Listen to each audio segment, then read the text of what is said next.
नमस्कार, न्यूज कट्टा एक्सप्रेसमध्ये आपलं सर्वांचं स्वागत. जाणून घेऊयात काही महत्त्वाच्या घडामोडी. पेण तालुक्यातील दूरशेत, खरोशी, बलवली आणि जिते या गावांची पाहणी करण्यासाठी माजी खासदार धैर्यशील दादा पाटील यांनी भेट दिली. यावेळी प्रांताधिकारी प्रवीण पवार, तहसीलदार तानाजी शेजाळ, पेण पंचायत समितीचे उपसभापती संजय डंगर, पेण पंचायत समितीचे बीडीओ गजानन लेंडी, संबंधित गावाचे सरपंच, सर्व सदस्य तसंच ग्रामपंचायतचे पदाधिकारी उपस्थित होते. दूरशेत आणि खरोशी परिसरातील मोठ्या प्रमाणावर शेती पाण्याखाली गेली असून घरांचेही मोठे नुकसान झाले आहे.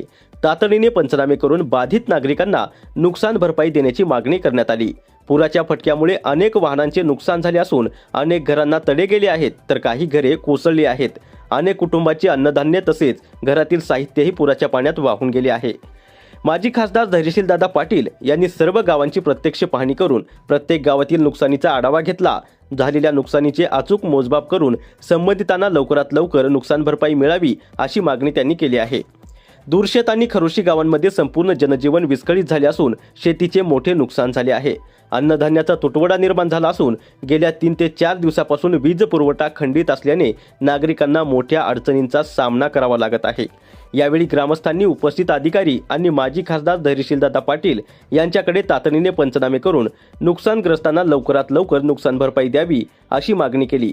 दरम्यान या भागातील सरपंच, ग्रामपंचायत सदस्य, ग्रामसेवक आणि तलाठी यांनी तातडीने पंचनामे करण्यास सुरुवात केली आहे.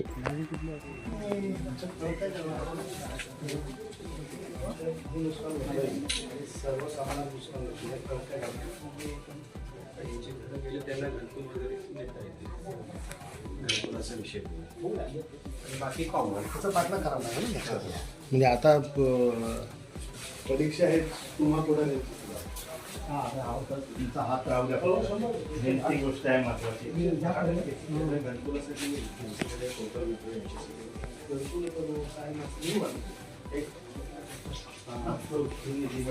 त्याला काय आवडण्यासाठी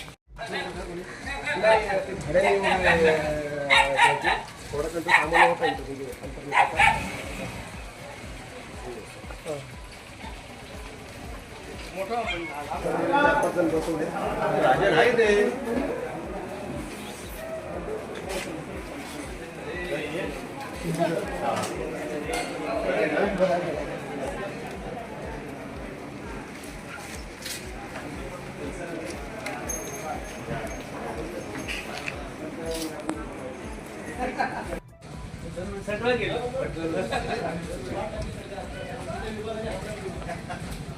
धान्य वगैरे काय ह्याच्यात काहीच नाही राहिलं. रेशनिंग वाटप झालं होतं, बाकी सगळं भिजलं.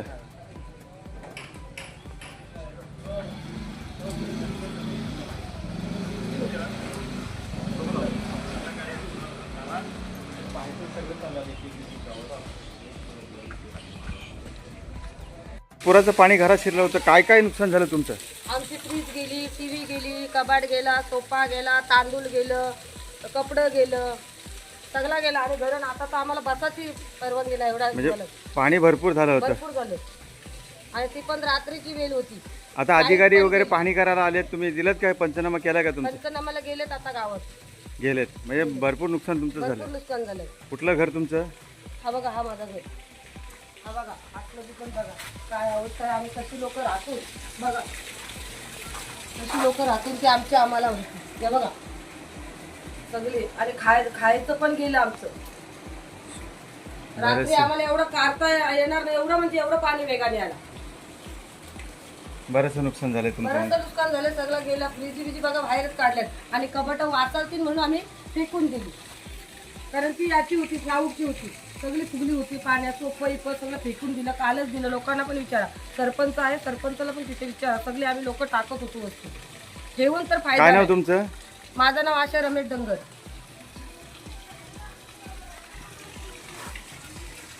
आणि कुटुंबाला माणसाचा आणि आम्ही शेतकरी. शेतीचं पण नुकसान झालं असेल बरंच. सगळं शेतीचं काहीच नाही राहिलं. शिवाय आम्ही शेतीत डबल लोकांनी भातं आणून आम्ही टाकलेली. म्हणजे आमची लोकांची पण गेली, आमची पण गेली. भरपूर नुकसान झालं. आणि इकडं बघा सगळं म्हणजे जगा ह्याची पंचायत झाली आमची. पुराचं पाणी घरात शिरला होता. हो त्याला भरपूर शिरला. काय नुकसान तुमचं? तांदूळ वगैरे, मसाला सगळं गेलं. सगळं सामान वगैरे सगळे नासाडी संपूर्ण. सगळं. बरं, अधिकारी आता पाहणी करायला आलेत. पंचनामा वगैरे काय? केलंय. केलंय ना, म्हणजे पाहणी करून गेले अधिकारी. आम्हीच काढलं ते 2-3 काय नाव तुमचं? केशव पांडुरंग गावं. आम्ही काय केशव गावं. अच्छा, दुर्शेत गावाचं.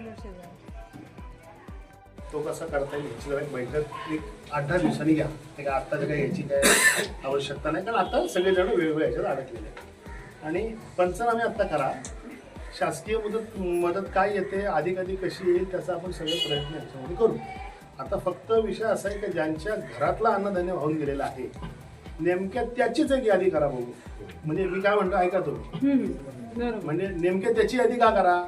तर धैर्यशीलच्या घरामध्ये भिजला असेल आणि संजयचं जर भिजलं नसेल तर दोघांची नावं जर दिलीत तर मला 5 किलो येईल, त्याला 5 किलो येईल. आणि फक्त जर धैर्यशीलच्या घरात भिजला असेल तर गरजवंतालाच 10 किलो येईल. तेव्हा ती यादी व्यवस्थित बनवा. तर यादीचं कसं काय करायचं ते आम्ही ठरवतो.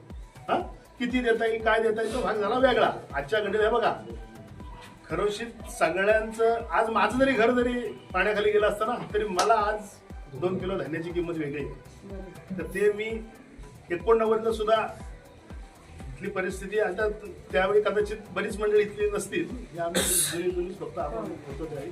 तर एक काम करा, या 2 गोष्टी करा. एक म्हणजे पंचनामे व्यवस्थित करून घ्या, कसं जास्तीत जास्त नुकसान भरपाई करायची आपण बघू. 2 गावाचा जो विषय आहे गाळाचा, तो कसा सोडवता येईल तो बघू. कारण त्यासाठी कोणतीही सरकारी योजना नाही. बऱ्याच अडचणी आहेत, पण अडचणी असून जसा चिपळूणला काढला गाळ, जसा महाडचा काढला, तसा इथला ह्या 2 गावांचा कसा काढता येईल तो मी प्रयत्न करतो. मी काहीतरी करूच आपण 100%. आणि आता ज्यांचं खरोखर भिजलेलं आहे तेवढ्यांची यादी बरोबर काढा बघू. कोकणामध्ये विशेषतः रायगड जिल्ह्यामध्ये गेले 3-4 दिवस या ठिकाणी पावसानं हाहाकार या ठिकाणी मांडलेला आहे. त्यातल्या त्यात बाळगंगा या नदीचं असलेला कॅचमेंट एरिया हा अधिक पर्जन्यमान त्या भागामध्ये झाला असल्या कारणानं इथे या बाळगंगेच्या दोन्ही बाजूला तीराला असणारी सर्व गावं या ठिकाणी बाधित झालेली आहेत. त्याच्यापैकी प्रमुख असणाऱ्या खरोशी आणि दुर्शेत या गावामध्ये आत्ता आम्ही सर्व मंडळी आलेलो आहोत. माननीय प्रांतसाहेब, तहसीलदार साहेब, दोन्ही सरपंच, पंचायत समितीचे उपसभापती आणि सर्व प्रतिष्ठित मंडळी आम्ही सर्व या भागामध्ये दौरा करतोय. आवश्यक असणाऱ्या सूचना ज्या आरोग्यविषयक आहेत त्या या ठिकाणी दिल्या जात आहेत. आवश्यक असणाऱ्या नुकसान भरपाईच्या संदर्भामध्ये ग्रामस्थांशी या ठिकाणी बोलून त्यांना आश्वासक या ठिकाणी शब्द दिला जातोय. परंतु हे सर्व असताना बाळगंगेच्या तीरावरती दोन्ही असलेली जी गावं आहेत ती ह्याच्या नदीमध्ये असलेल्या गाळामुळे या ठिकाणी त्यांना प्रादुर्भाव अधिक झालेला आहे. तो गाळ कसा काढावा याविषयी पुढील काही महिन्यामध्ये व्यवस्थितरित्या निर्णय या ठिकाणी घेण्यात येईल. महिना एवढ्याकरता बोललो कारण हे काही पावसाळ्यामध्ये होणारं या ठिकाणी काम नाही आहे. शासकीय योजनेतून जरी गाळ काढता येत नसला तरी अशा पद्धतीच्या शासकीय योजना आवश्यकरित्या या ठिकाणी डिझाईन केल्या गेल्या पाहिजेत. अशा पद्धतीचा सुद्धा सरकारकडे आग्रह धरण्यात येईल. आणि गाळ काढल्यामुळे दोन्ही गावं आणि इतर ठिकाणची सुद्धा गावं कशी सुरक्षित राहतील, येणाऱ्या नैसर्गिक आपत्तीचा तडाखा कसा बसणार नाही याची काळजी या ठिकाणी घेण्यात येईल.